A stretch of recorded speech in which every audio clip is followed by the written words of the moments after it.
शरीर भी नहीं था, किंतु गिद्धहि दृष्टि अपार, गीध के पास दृष्टि का सामर्थ्य था।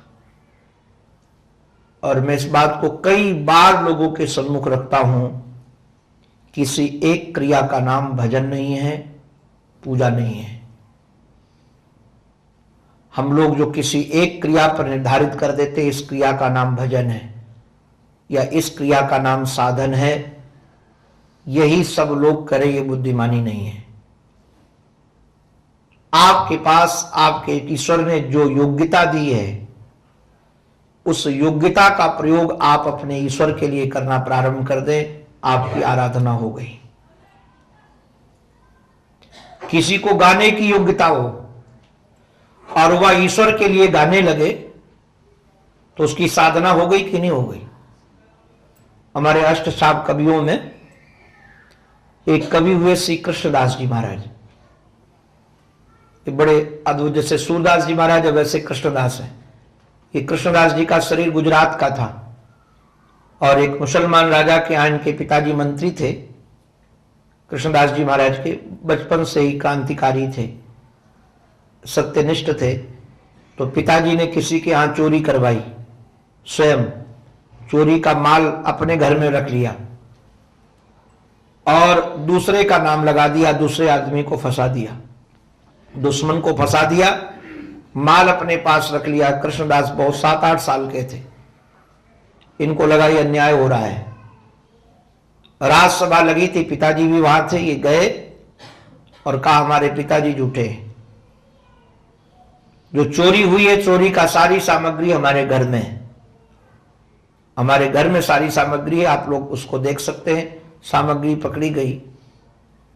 राजा इनकी सत्यनिष्ठा पर बहुत प्रसन्न हुए, वो वाक्य शैली पर प्रसन्न हुए। बोले तो हमारे घर के यहां मंत्री बनो, तुम्हारे पिता को फांसी की सजा दी जाएगी। वो रोने लगे, बोले कि हमको मंत्री बनना नहीं है, अगर मेरे को कोई पुरस्कार देना चाहते तो हमारे पिताजी को जीवन दान दे दो। छोड़ दिया गया।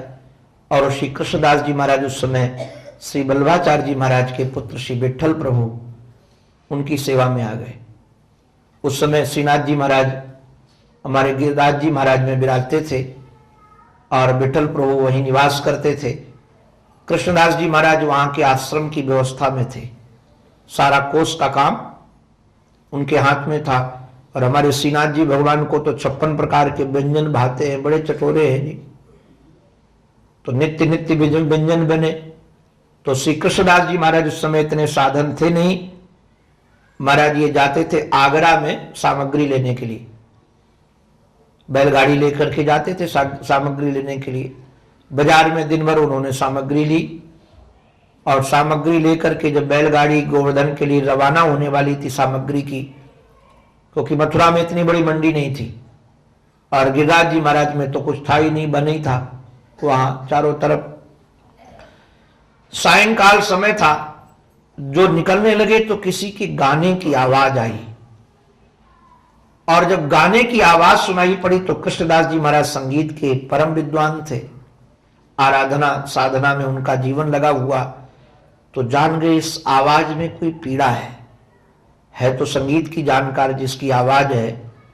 तो श्री कृष्णदास जी महाराज निकल कर गए, गलियों से गए तो महाराज एक जगह वैश्या गा रही थी और बड़ी प्रसिद्ध वैश्या थी, नाच भी रही थी, बहुत सुंदर थी। उस समय चारों तरफ उसकी चर्चा थी, उसके सौंदर्य की। बड़े बड़े महाराज लोग बैठे हुए थे, सब पैसे वाले लोग वहां। कृष्णदास जी भी जाकर बैठ गए। एक दूसरे को महाराज दूसरे ने इशारा करके कहा, देखो बाबा जी की बुद्धि खराब हो गई है इस उम्र में, और वैश्या का नाच देखने आए हैं, मुजरा देखने आए हैं। कुछ कहते रहे लोग, बोले दान का खा खा करके धर्म के नाम पर लोग ठग हैं। बहुत कुछ कहा किंतु तो कुछ नहीं बोले। रात्रि में 2-2:30 बजे वो नाच बंद हुआ और वह वैश्या अपने कमरे में कपड़े बदलने के लिए गई। हमारे कृष्णदास जी पीछे से पहुंच गए, दरवाजा बंद था। खटखटा करके बोले, बेटी कुछ बात करनी है। वैश्या झड़क करके बोले यहाँ कोई बेटी बेटी नहीं रहती है, यहां कोई भी बेटी के भाव से नहीं आता है। ये सब अपना ढोंग अपने पास रखो, मुझे कोई बात नहीं करनी है। कृष्णदास ने कहा बेटा एक बार हमारी बात सुन लो, बस एक बात। उसने कपड़े महाराज बदले, दरवाजा खोला, सामने खड़े थे। कहा बेटा तुम बहुत सुंदर गाती हो, नाचती भी बहुत सुंदर हो, किंतु एक बात बताओ तुम हमें ये करती क्यों हो? उसने कहा पैसे के लिए। पैसे से क्या चाहती हो? बोले सुख। आज तक मिला? बोले नहीं मिला। आंखों में आंसू आ गए। संत का भी प्रभाव था एक अपना। उन्होंने कहा जितना सुंदर आप इस दुनिया के सामने नाचती हो, अगर एक बार हमारे ठाकुर के सामने नाच दो तो ठाकुर तुमको सर्वस्व दे देगा। पता नहीं कुछ संस्कार थे, संत का संकल्प था।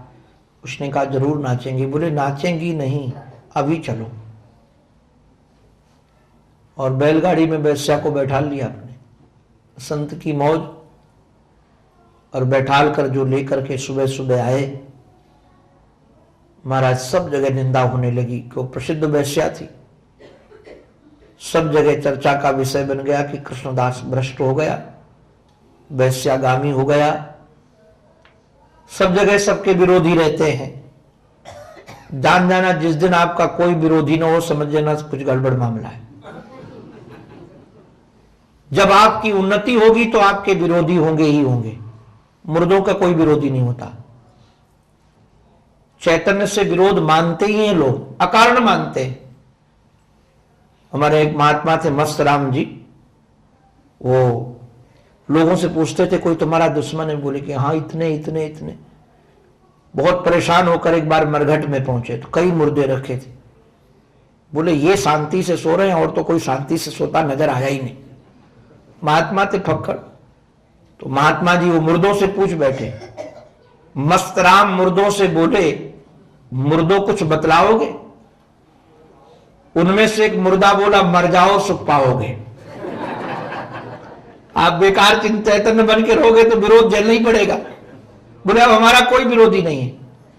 तो श्री कृष्णदास जी महाराज के भी बहुत विरोधी थे। वो सब जाकर श्री विठ्ठल प्रभु के चरणों में जाकर प्रणाम करके कहा सरकार ये कृष्णदास ने तो आश्रम को, यहाँ को, मंदिर को, सबको अपवित्र कर दिया। वैश्या भी, वो भी अमुक उसकी पतित है, इसको आश्रम में ले आए, यहाँ मंदिर में ले आए, यहाँ आप इसको तुरंत अभी निकालो, कृष्णदास को भी निकालो। वो तो महाराज साक्षात विठ्ठल प्रभु के अवतार थे। उन्होंने मुस्कुरा करके कहा कि मैं उनके बारे में जब तक कुछ पूरा जान नहीं जाऊंगा तब तक कहूंगा नहीं। सब चिंता करते रहे, दिन भर वो रही, रात्रि में विश्राम किया। प्रातःकाल मंगला की आरती में कृष्णदास जी महाराज ने, महाराज उसको दिव्य गोपी ड्रेस पहनाया और पहनाकर स्वयं कृष्णदास जी महाराज ले गए मंगला में और मृदंग ली स्वयं, और उन्होंने पद गाना प्रारंभ किया। और श्री श्रीनाथ जी के सामने महाराज वो वैश्या नृत्य करने लगी। इतने भाव से नृत्य किया, आपको जानकर अचंभव लगेगा कि स्वयं श्रीनाथ जी महाराज प्रकट होकर के उसके साथ नाचने लगे। प्रकट होकर के लोग देख करके दंग रह गए। कमाल है, ऐसी पतित के साथ कैसे नाच रहे हैं ठाकुर जी। और इतना ही नहीं, ठाकुर जी ने उसको गले लगाया। हमारे सिंधी भाषा में भांकी भरना बोलते हैं। भांकी भरा और भांकी में ऐसा उन्होंने आलिंगन दिया कि सदा सर्वदा के लिए अपने साथ ही उसको मिला लिया। मैंने इसलिए आपको यह सुनाया कि किसी क्रिया का नाम आराधना नहीं है कि आंख बंद करके बैठ गए तो इसी का नाम आराधना हो गया। हो सकता है क्रम ये भी है, ऐसा नहीं कि ये नहीं है, किंतु ठाकुर जी ने जो हमको योग्यता दी है, जो योग्यता दी है, आप उस योग्यता का प्रयोग उनके लिए करने लगो, आपकी आराधना हो गई। सुदास जी के पास गाने की योग्यता थी, वो गाते थे। हमारे हरिदास जी महाराज, जो भी योग्यता है। मैं तो एक बात आपको सच कहूं, आपको गाली देने की भी योग्यता हो ना, तो ठाकुर जी को देना प्रारंभ करो। इससे भी वो रीझ जाएंगे। कई भक्तमाल में ऐसे चरित्र हैं कि ठाकुर जी गाली देने वालों से रीझ गए। आप अपनी योग्यता का प्रयोग उनके लिए करके तो देखो। किंतु बड़ी विडंबना है नारायण, धन वाले सोचते हमारे पास शरीर होता तो सेवा करता, और शरीर जिनके पास में वो सोचते हमारे पास धन होता तो हम ठाकुर जी को ऐसे ऐसे बंगले बनवाते, ऐसे ऐसे करते। जो नहीं है उससे करने का मानस है, और जो है वो करने का मानस नहीं है। अरे बाबा, जो हमको उन्होंने दिया है, कुछ भी दिया है, नाचना दिया, गाना दिया, बोलना दिया, देखना दिया, अरे कुछ नहीं तो झाड़ू लगाने की क्रिया दी कि नहीं दी? आप उस क्रिया का प्रयोग ठाकुर जी के लिए करने लगो, आपकी आराधना बन जाएगी। और संपाति के पास जो दृष्टि थी, भले ही अदम था, भ्रातृद्रोही था, कई बातें थी। उन्होंने स्वयं सुनाया है कि हम दोनों भाइयों में बैर हुआ, और ये हुआ कि हम जाते हैं सूर्य तक, भाई को दाहकता लगी तो वो तो वापस आ गया, किंतु ये विमान से बढ़ गए, इनके पंख जल गए। और जब ये तड़प रहे थे पड़े हुए, तो महाराज एक चंद्रमा नाम के मुनि थे, जिन्होंने संपाति का इलाज किया और उनको स्वस्थ किया, और कहा कि तुम्हारा जीवन तब धन्य होगा जब भगवान के सेवक जानकी की खोज में निकलेंगे। और वो जब आएंगे, अच्छा भाई 9 बज गया क्या? अरे हमने तो भाई कितना बजा? 8:30 है ना? अरे भाई हम तो देख ही नहीं पाए, गड़बड़ा गया मामला। तो नारायण में निवेदन कर रहा था, उन्होंने अपनी दृष्टि का प्रयोग करके और बता दिया कि अशोक वाटिका में बैठी हुई जानकी हैं, और जो सागर पार जाएगा वही खोज कर पाएगा। बता करके पंख लग गए, भगवान के पास चले गए। अब देखिए, समाज में 3 प्रकार के लोग हैं, आज भी हैं, पहले भी थे। कई लोगों की आदत होती है भूत में जीने की, कई लोगों की आदत होती है भविष्य में जीने की, और कई लोग न तो भूत का चिंतन करते न भविष्य का, केवल वर्तमान में जीते। इसमें कई बानर ऐसे थे जो वर्तमान में जीने वाले थे। उन्होंने कहा कि जो पार जाएगा, सब तो जाएंगे नहीं, एक जाएगा, उसमें मैं तो नहीं हूं। सब तो जाएंगे नहीं, एक जाएगा, उसमें मैं तो नहीं हूं, तो इसलिए मेरा काम नहीं है। अपने को पार हटा लिया। अब भूत में जीने वाले हमारे श्री जामवंत जी महाराज हैं। उन्होंने कहा कि अब मैं बूढ़ा हो गया हूं, नहीं तो तुम्हारा कुछ सहयोग करता। ये भूत की ओर जीने वाले हैं। और कहा जब हमको जवानी थी उस समय हमने, जब भगवान त्रिविक्रम बने थे तो परिक्रमा लगाई थी, ऐसा पुरुषार्थ था। और अंगद जी महाराज ने कहा कि गड़बड़ है, मैं पार तो जा सकता हूं किंतु आने में संशय है जी, फिरती बारा।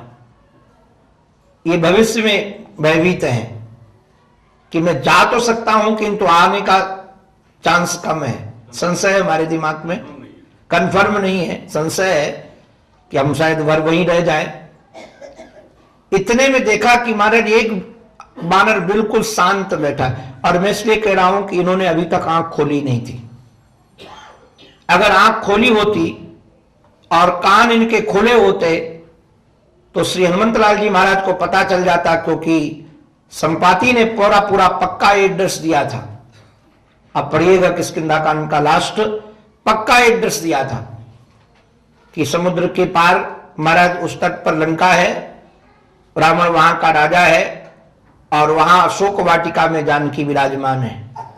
तो जब पक्का एड्रेस दिया था और ये आंख बंद करके बैठे न होते, कान बंद करके बैठे न होते, इनके पास एड्रेस होता तो फिर एड्रेस पक्का होता। तो मंदिर मंदिर प्रतिकर्षोधा देखे जहां तहां अगणित जोधा। ये मंदिर मंदिर क्यों खोजते, घर घर क्यों खोजते? एड्रेस पक्का है, हम एड्रेस पक्का है तो अपने आप पहुंच जाते। तो इन्होंने सुना ही नहीं था। क्यों नहीं सुना था? कारण क्या था? कारण क्या है? स्वयं महाराज विश्वास के प्रतीक हैं, स्वयं विश्वास के प्रतीक है। भवानी शंकरौ वंदे, श्रद्धा विश्वास रूपिणो याभ्याम विना न पश्यन्ति सिद्धाः स्वांतस्थमीश्वरम। साक्षात विश्वास है, क्योंकि भगवान शंकर ही महाराज हनुमान बनकर आए। दोहाबली रामायण में ये वर्णन है, हरते वे हनुमान। भगवान शंकर ही हनुमान बनकर आ गए हैं। और भक्ति स्वरूपा वो भी महाराज ज्ञान स्वरूपा स्वयं प्रभा ने इनको कहा था आंख बंद करो तो तुम्हें मिल जाएंगे। तो इनको लगा कि जब उन्होंने कहा तो आंख खोलने की जरूरत ही क्या है, हम तो विश्वास से भरे हुए हों तो आंख खोलने की हमको क्या जरूरत है। हमारे गुरुजन ने ये कहा कि काम करो तो हमको करना है, काम पूरा हो गया, सफलता सफलता वो जाने। किंतु महाराज हमारे जामवंत जी महाराज बहुत इस बात के गुणज्ञ थे।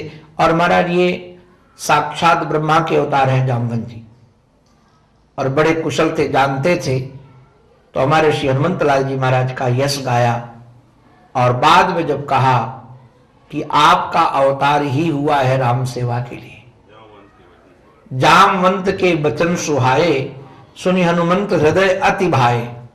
हनुमान जी महाराज को अति प्रसन्नता हुई, और ये सोच करके उन्होंने कहा कि जब उन महाराज ने यात्रा प्रारंभ की, हनुमान जी महाराज ने, बड़ी रसीली इनकी यात्रा, ये भी साधना से भरी हुई है।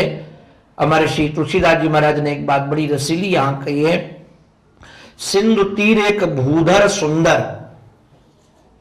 यह सुंदरकांड की भूमिका है। ये सिंधु तीर एक भूधर सुंदर, एक पहाड़ था सिंधु के किनारे, बड़ा सुंदर था।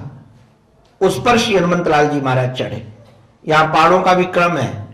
वैसे तो इसकी कई सुंदरता के कारण हैं जो जीवन के रहस्यों को प्रकट करती है सुंदरता। वैसे 3 पहाड़ थे लंका में, त्रिकूट नाम है ना, त्रिकूट। तो 3 पहाड़ थे, और तीनों जगह अलग अलग, सेना अलग जगह रहती थी एक पहाड़ में, रावण का निवास स्थान एक पहाड़ में था, और अशोक वाटिका जहां थी उसी वो पहाड़ था सुंदर नाम का पहाड़। इसलिए सुंदरे सुंदरी सीता, सुंदरे सुंदरी कथा, सुंदरे सुंदरी वार्ता, सुंदरे किन्नु सुंदरम। इसलिए यहां सुंदर शब्द का प्रयोग किया गया है। किंतु हनुमंत लाल जी महाराज की जो जीवन शैली है वो ऐसी शैली है जीवन की, अगर उस शैली से जीवन जिया जाए तो हम सबका जीवन भी सुंदर बन जाए। तो वह शैली हमारे जीवन में आए जिससे जीवन सुंदर बने। अब इसकी चर्चा क्रमशः करेंगे। आज तो हमारे श्री पीताम्बर जी हमको घड़ी दे रहे थे, किंतु हमने लिया नहीं। हमने कहा बाहर सामने इतनी बड़ी घड़ी लगी है, किंतु घड़ी के ऊपर दृष्टि नहीं गई हमारी, आप लोगों पर दृष्टि बनी रही। तो बाद में जब 9 बज गया तब पता चला 9 बज गया, नहीं तो मुझे लगता था कि अभी समय हुआ ही नहीं। शेष चर्चा नारायण कल करेंगे। इसमें व्यवहारिक सूत्र हम कल देंगे कि व्यवहार में हमारा जीवन कैसे सुंदर बने, व्यापार में भी हम कैसे सुंदर रहें, आहार में भी हम कैसे सुंदर रहें, विहार में भी हम कैसे सुंदर रहें, हमारा जीवन कैसे सुंदर से सुंदर बन जाए। ये सुंदरकांड की जो विशेषता है, इसमें जो हनुमान जी महाराज ने इस यात्रा से परिचय दिया है वो अद्भुत परिचय है। ये हनुमान जी महाराज उस यात्रा में सब महाराज खाने वाले ही मिले, खिलाने वाला कोई नहीं मिला। खिलाने वाली माँ मिली, इसलिए महाराज उनको भूख भी बड़ी अद्भुत लगी है। तो कैसे कैसे खाने वाले मिलते हैं, और उन खाने और समाज में भी खाने वाले खूब मिलते हैं कि नहीं।